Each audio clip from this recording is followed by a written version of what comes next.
Welcome back to It's Techie. It's your boys Kash and Kwame. We're back with episode number 9. Back again.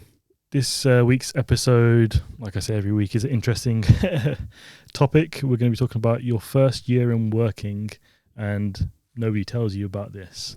So let's start, though, as we always do, with the cyber word of the week, which is VPN, otherwise known as Virtual Proxy Network. What is that, Kwame? It protects your internet connection, especially on public Wi-Fi. So, to put it into layman's terms, it's like putting your data in a private tunnel. So basically, what we're saying is there's always these, we won't shout them out because we'll get no free promo. But all Sponsor us. Sponsor me. But yeah, virtual private proxy network, sorry. No, virtual private networks. Oh, right. Yeah. Jeez. See, we all forget things. Yeah, VPN is just make sure it keeps your data secure when you're on these public networks. So, I don't know, if you're at a cafe, you're at the local, again, I'm not going to shout anybody out. If you're at the local cafe or airport or this, that, and the other, just make sure you switch on your VPN. It's even built into certain devices, certain Apple devices now, I believe. Mm-hmm. So, keep that switched on and keep safe, everyone. All right, let's get into this. That's the cyber knowledge done.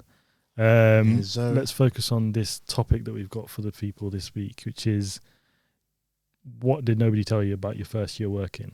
And let's start at the start. Let's start on those first days. Did you feel ready, my broski, or were you completely clueless when you stepped into your first corporate role? I felt ready. Born ready. Like, built for this. I was meant to be here. Where's the rest of the quotes? Come on. Give me the motivational. We want to get on motivational talk. I was born to be here. I was meant to be here. This is my birthright type energy. Like it was a long time coming. Yeah, I think I agree, to be honest. We talked about last episode, the struggles of getting a job. So, yeah, that first morning, that first day on the actual job that you've been applying for, all those rejections, you're just ready to go, aren't you? 100%. That was my feeling anyway. 100%. Because like once you've achieved something, it's a matter of like you're already planning in your head the next step or the next thing that you want to do. So already jumping the gun, but you know that this is what you want. Exactly. So it felt validated in that to make me feel ready. But what I would say is that, and this is different to other people on my cohort, that I got onto the graduate scheme, but that was just the start of the next journey. People sometimes think I feel like they get a bit too comfortable and they get a bit too lazy. They think that, the whole goal was to get a job. No, sir. That's just the start. Exactly. You've got the job now. What are you going to do with it? How are you going to keep the job? Exactly. How are you going to keep the job? How are you going to push? How are you going to progress? How are you going to get to the sort of ultimate, whether you're chasing money, whether you're chasing titles, whatever it is, that graduate scheme alone is not going to get you there now, is it? It's true. So what, do you think everyone is winging it then? Yeah, I would say that, to be honest. That's what you realise when you join corporate, is that not everyone, you can't say that you're born to be a consultant or you're born to be a lawyer or this, that and the other. At least I can't. I don't think somebody's bred to be that. It's not like... No, our roles don't define us, man. You know what I mean? So it's not that nobody knows what they're doing and everyone's winging it, but it's just that maybe winging it's right, because I see it as people are just trying to figure it out as they go. Yeah, I don't think everybody has learned. No, I don't think everybody 100% fills the job criteria. Nobody's the finished story. No. Especially at graduate roles. I wasn't a consultant as I came off the university production line. Yeah. I was just another graduate. I had my own confidence and a little bit of cockiness and belief in myself, a bit of ego if you want to call it. But it is what it is. Not everyone, I think you do meet these people that have these directorships or these partnerships. I'm talking about titles here, that you're like, they must be doing everything to perfection or this, that and the other. But sometimes it's like they've just been at it for a long time and they've put in the hours and they've been grinding for a long time, so they've got what they deserved. And that's what's really surprised me, I think, is that there's not one person. You can't point out a person on a graduate scheme and be like, oh, they're going to be a partner in a few years' time, or they're going to be a director. It's very much you've got to. It's like I said at the start. It's the start of the next journey. It's everybody's out for themselves. You're on the same team. You're working for the same company, but you all want the same promotion, don't you? No, 100%. I think literally everyone is winging it, and you know what? I think just as experience and time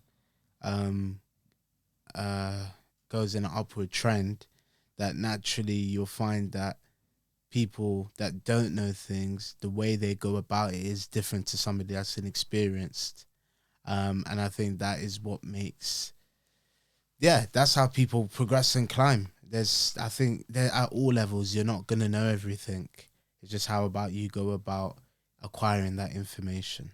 Exactly. It's about being willing to learn, being willing to adapt, and not change yourself, but build on top of what you already have, isn't it? Where are my lifelong learners at? Exactly. Yes, sir. But this links quite nicely into a question that we got in our LinkedIn DMs, saying that this person, congratulations to this person, don't want to share any names, but they finally got their graduate role that they'd been waiting for.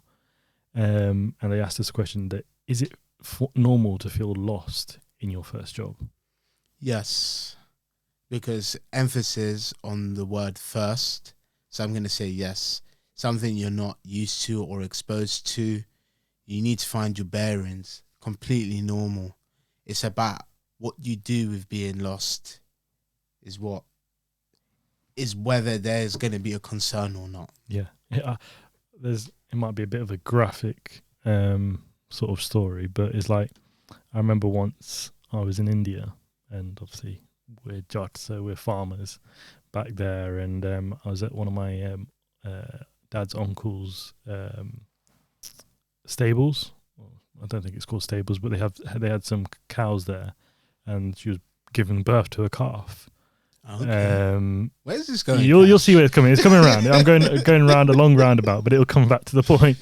But this calf has been born, and it tries to stand up, almost like you do on your first job, and it's slipping and sliding. It can't stand. It can't get. Bambi type energy. Trust the knowledge your brother's got here, mate. Yeah. So that's what it is like in your first job. It's trying to find your footing, isn't it? You're gonna slip. You're gonna carry on, but as long as you keep on getting up and carry on pushing, you've got your mother there, which might be your mentors or your colleagues and this, that, and the other, and slowly you'll be able to stand on your feet, and you'll be a fully grown cow. I'm not calling the Itsteki family cows, trying to be like a cow, but that's what your first job is, getting on your feet, isn't it? Beautiful analogy. Yeah, you know what? You brought it home. Yeah, I like that. That's a good analogy. See, trust the process, broski. Yeah, literally, that's it, man. I was too quick. Yeah, he thought I took it left with that. But this is one that I still get to this day, is that this, although you figure out, you find your feet, but there's always going to be somebody more senior than you. You're always going to go into rooms that sometimes you might not feel qualified for, and you're like, how am I in this room? And this is what we define as something called imposter syndrome. Correct.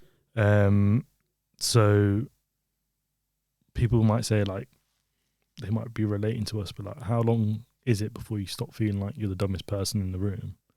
How would you approach that? I don't think there's really a case for what is the definition of dumb. I don't think there's any dumb people in any rooms. No, there isn't. I think a person's a fool if they don't ask questions. Yes, sir. So for me, and how I operate, I don't think there is any stupid questions. Ask away, because everyone is close to a mistake, and I feel the more questions you ask, you're pushing that away. And even if you do make mistakes, as long as you're failing upwards, that's key. Yep. So I don't think it's a matter of how long before you stop feeling dumb. I think we need to spin the narrative that we're not pushing that narrative, and that isn't the case. Yeah, so we're almost saying that imposter syndrome, sort of embrace the feeling in it, because that shows that you're pushing yourself out your comfort zone. Yep. You're pushing yourself into rooms that, okay, maybe on the face of it you shouldn't be in, but it's by chucking yourself in the deep end, like they say, that you're going to learn how to float, isn't it? It's true. I think it's more mind over matter. Exactly. And you said those questions, dumb questions, stupid questions, whatever you want to call it, but the day you stop asking those questions is the day you stop learning. And that's the day you 100%. become stagnant and stuck in the mud. Yeah, we don't do that around here. No, sir. So imposter syndrome is a valid thing, and it's a thing that we all experience. But again, like we say it here, and you've heard me say before, turn that negative into a positive. Imposter syndrome, what is it? It's a good thing. It means we're not meant to be here, but we are meant to be here, and we've got to make it known that we are here. So how do you ask questions without looking stupid, quote unquote? I think that's just how you carry yourself, to be honest. And that comes back to that sort of, if you've built what we talked about on previous episodes, you've built genuine, organic relationships with people, not just networked for the sake of networking or for the sake of having 500 plus connections on LinkedIn. If you've built genuine relationships with people, they're willing to answer those stupid questions. And there is no stupid. The first thing is that there is no stupid question. Even if you're clarifying something that you may seem as obvious, there isn't. Define stupid for me again. Like I said, define dumb. It's like you can't really do it, can you? It's subjective, and what you might think this is a really important one. You might think it's a stupid question, and you might feel like a proper idiot for asking somebody something. But that person in the corner that isn't asking the question is going to be like, "Thank you, Kwame, for asking that question." Correct. They're going to be. Trust me. There's people out there that they won't ask the questions, but because you asked the question, you've put your nuts on the line, for lack of better words. Yeah. To seem like, to be willing to have that confidence to be seen as stupid, or I don't see it as stupid. I just see it as being inquisitive, to be honest. 100%. I think it's people look at it as a vulnerability, but I think it's a superpower. Yeah. So be daring. Use your cojones, because at the end of the day, you're building your career, and you can only, like I've said in previous episodes of ours, knowledge is power. It truly is. So the more that you know and the more that you truly understand, the powerful you will be. And therefore, this is what's going to advance your career faster than other people that don't dare to be as daring as you. Yeah. I mean, like, a stupid question 5-10 years ago could have been like, oh, how do I unmute on Microsoft Teams? Because nobody had used it X amount of years ago. But obviously now everybody knows how to do it, don't they? It's true. But if that person had never asked, how do I unmute myself or this, that and the other, then they wouldn't have been able to get on with their job, would they? So exactly. Be bold, guys. Be bold and be yourself, and stop caring what people think. Yeah.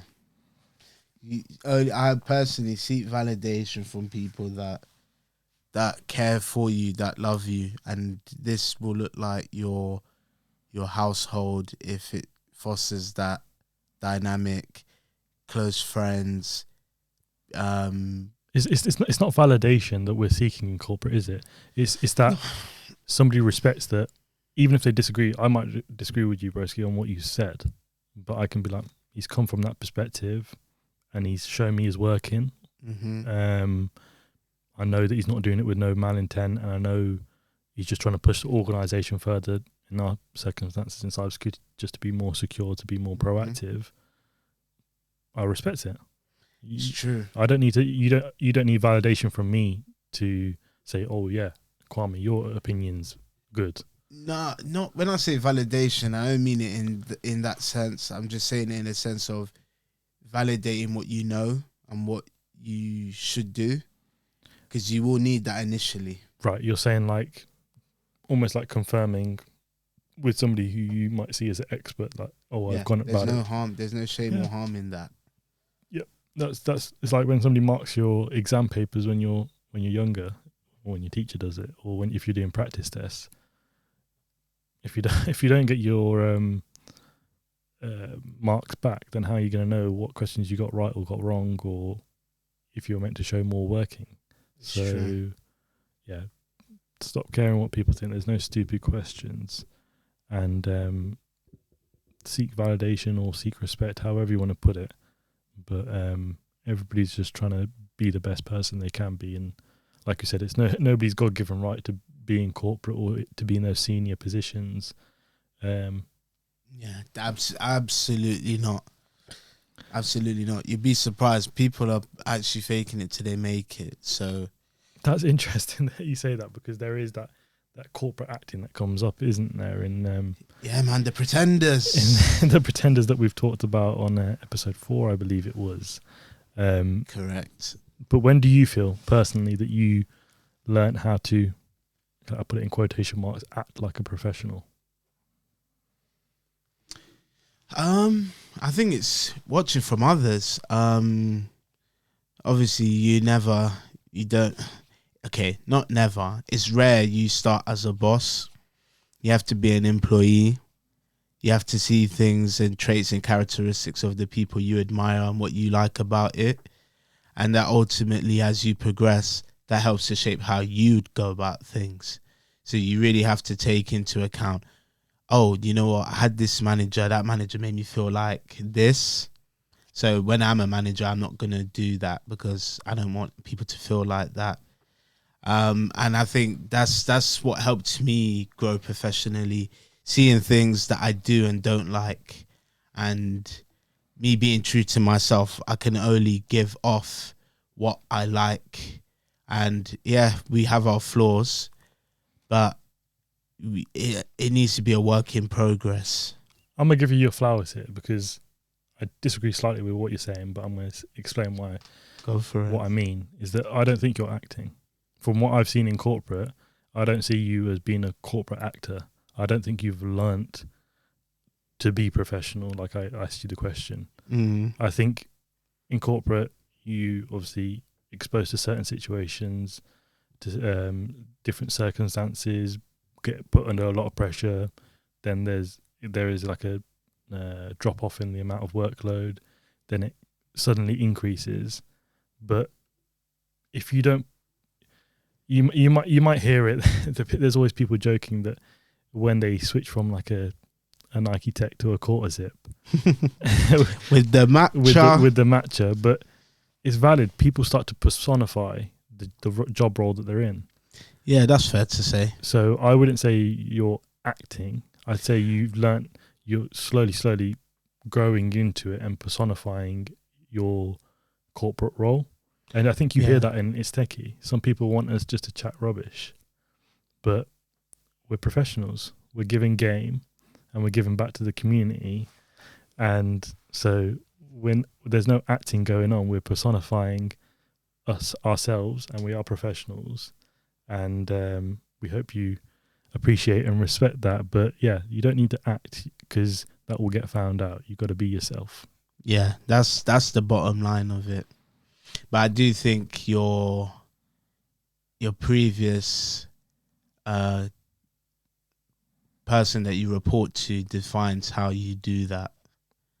Yeah. Authentically. Yeah, I think that's one thing that you do have to learn about, is how to manage those relationships. 100%. And quite an important relationship is your personal manager, isn't it? Your direct line manager, or whatever you want to call it, is that because they're meant to be the people that are looking out for you.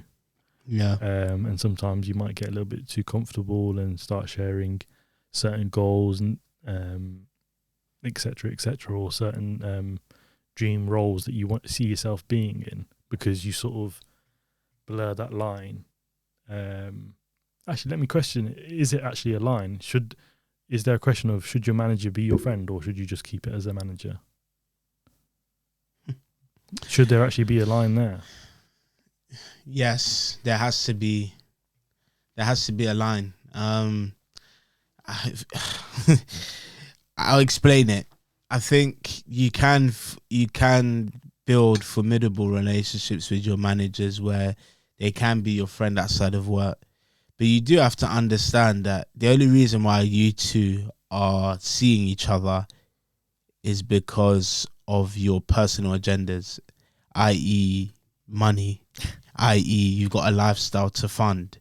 And I think, I hate to say it, but it's the truth. If they ever were put in a position where they have to choose between you or them at work, they're choosing their goddamn selves. Yeah. So yes, you can build genuine friendships, but you have to also understand if they had to choose somebody, they're choosing themselves. And that could be at your expense, at your job, at whatever. So that's why I think there needs to be a line drawn between staff member and manager. Yeah, I tend to agree. But would you say there's certain traits that you see in a manager that's good or bad? So if a manager's trying to be too friendly, do you give that a little bit of a side eye and you're like, what are you trying to really get out of it? To be honest, I'm just naturally, I think I naturally assess everybody that I come into contact with. So yeah, I think it's just understanding and learning the character. It's our jobs, isn't it? Yeah, it has to be, because it's honestly, it can be make or break, and when it breaks, the break will hurt you even more. Yes, sir. Managers should be a little bit more proactive than anybody else that you come into contact with at work. It's not always the case. There are good managers and bad managers. To be able to put it on paper on what defines each is not that easy. Definitely not. But I think like a bad manager is just somebody who's just not interested. Never wants to have those tough conversations, which, let's be honest, is always around money. If a manager is always trying to skate around that topic, then I don't trust that person. Yeah, or even you could add a manager that's not thinking about progressions in terms of like certs, funding your further development. Yeah, but I think a good manager is somebody that keeps in contact with you and that you can open up to about your career plan. I've had certain circumstances, not with managers, but that with senior individuals that you say, oh yeah, I want to do XYZ, I want to do X role, give me experience in that, and do Y role, which will give me experience in that, and then I'll go down this path. Cash, it's name and shame, man. Nah, well, we can't do the naming and shaming. That's a bit, like we said, we're trying to embody this professional. No, of course. But yeah, people that try to sort of throw shade on you having a career plan, then yeah, I don't trust those people. Yeah. That's for sure. No, that's good, man. But let's get into I think we had another community question here. Is that when do you stop caring what people think? So we've just talked about managers, and you should care of how they sort of think about you, and vice versa. They need to care about how you think about them, because that promotes positive workplace. But is there a case of like, I'm not here to be liked, I'm here to do my job? Yeah, but I think it's always dependent on the person. For some, that's easier said than done. I think you get to a point when you should stop caring what people think if it's counterproductive to your growth. Yeah, I agree.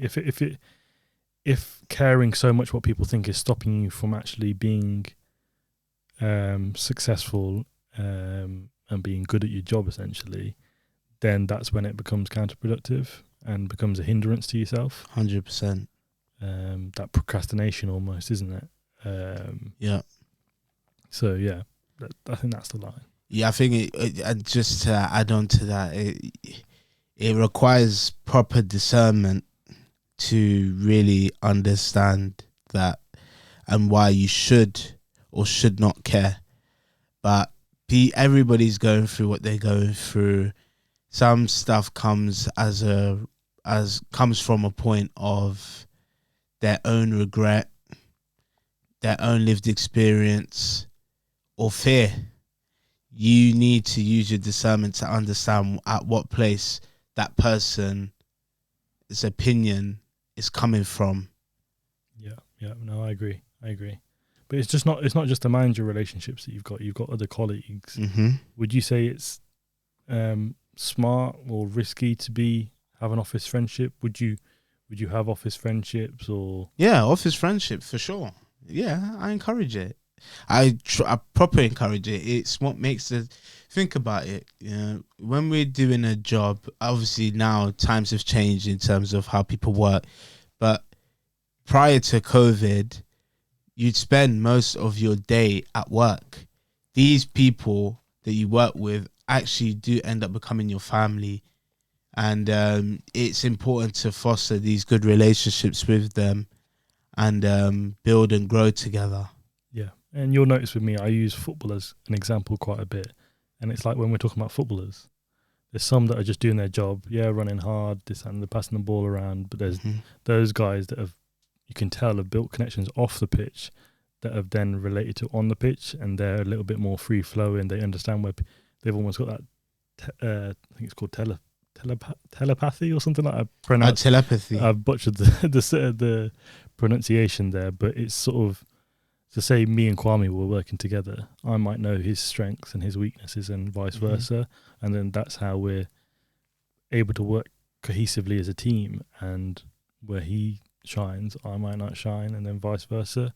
And for our organisation, that would mean efficiency and successful delivery of a project or an assignment. So yeah, friendships are good for morale. It's making work is serious. You're doing serious work. You want to have a little bit of fun whilst you're doing it. You want to also understand people so you can grow with people. 100%. And perfectly. And exactly that. So really take heed to what Kash has just said there. I'm just going to quickly circle back on what you said prior, because you mentioned relationships with colleagues and whether you should listen to, well, not listen, but caring on what people think. I'm going to give you guys a very quick story just to reinforce the point. And that was when I was working my first apprenticeship, doing a level 3 as an infrastructure technician, and I was doing a first line role, help desk role. And I remember saying to colleagues like, oh yeah, I want to become a network engineer. These guys just laughed in my face. Like I can't even, I can see it so vividly. They laughed in my face and were like, that's not happening. And that's because of their insecurities projecting it on me. Obviously I was an apprentice, so they're a bit more established in the role, but just because they've written it off, they had university degrees, I didn't even have that. And long and behold, I was a network engineer and I did that without having a degree. So this is why you need discernment, and you really need to regulate who and what you listen to and tune into, and whether you should care about that. You know what that's just reminded me of is, do you know Michael B. Jordan, the actor? Yes, sir. There's the video that goes around all the time when any of his new movies come out. Is he's on a red carpet. I've seen this one. And there's a lady interviewing him. She knows him. And that lady used to bully him at school, calling him cringy or this, that, and the other. Mm-hmm. And he presses her on the red carpet. Mm-hmm. He goes, am I cringy now? After selling out all these box offices, doing Creed, I can't remember, Sinners, the latest movie. Yeah. And he goes, am I cringy now? And she didn't want to answer him. And you could see that sort of proud and that confidence that he had now. And she was like, yeah. I've definitely put the dog in him, and he's worked hard at it, just similar to like you said. They didn't think that you could get that cyber or this, that, and the other, and you did it and put it in their face, isn't it? Exactly. And that's why they're still I'm not saying this to be rude. This is why they're still doing the same job that they're doing. Exactly. And this is why I've moved on, and now I'm in cyber.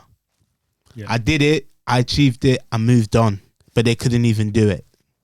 Yeah, I think that is a bit of a shock about corporate life, isn't it? That some people are just so happy in their little bubble, and you will find people that are wanting to build and wanting to learn I think we class ourselves in those positions that we want to do good jobs, but we're keeping our eye out, and we know that there's something bigger for us to do and bigger for us to contribute. So I think uni never prepares you for people that are just so settled and so happy sitting where they are. Yes, sir. But what uni does prepare you for is being broke. So that's the last topic that we want to relate to our audience, is that we're employed now, but we're still broke. Where is our salary going, Kwame? Why is it disappearing instantly? Lifestyle. This London, lifestyle generally, but this UK life is hard, man. Nah.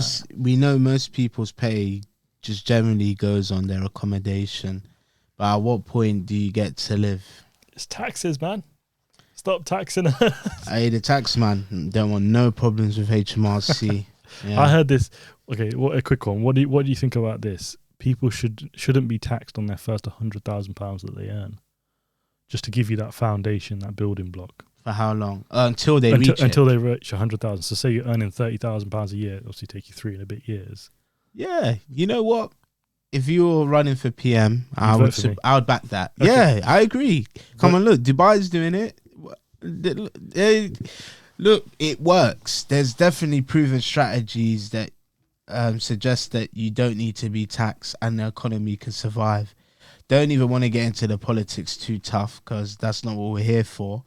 But the point is, it can work. Yeah, but what I would say is just a quick cash for PM. Yeah, cash for PM. But also a quick serious point is, don't go spending your first salary stupidly. You've got the access to ChatGPT. Other AIs are available. We're not sponsored. Do your research. You can basically become your own financial planner. You're not going to save your way to financial freedom. You've got to invest, but you've got to be frugal with your money. But also, 100%.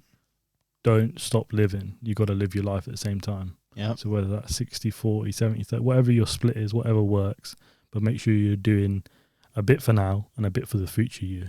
Yeah? All right. As we finish up, as we're wrapping up this episode, it's been a good one. I've enjoyed this one. Let's hit them with the quick fire questions, broski. Yes, sir. So, what have you got for me? Remote first job, good or bad?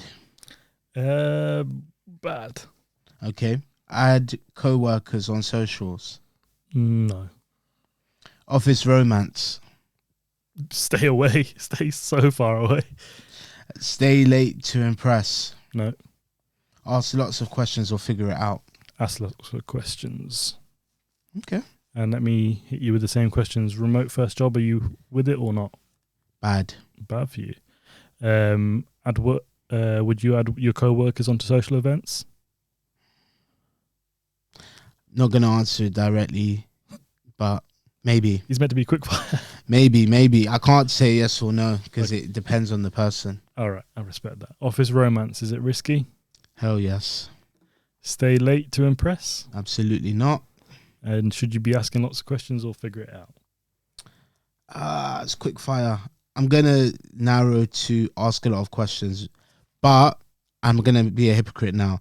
You need to show initiative to try and figure it out first. And then once that fails, then you should ask questions.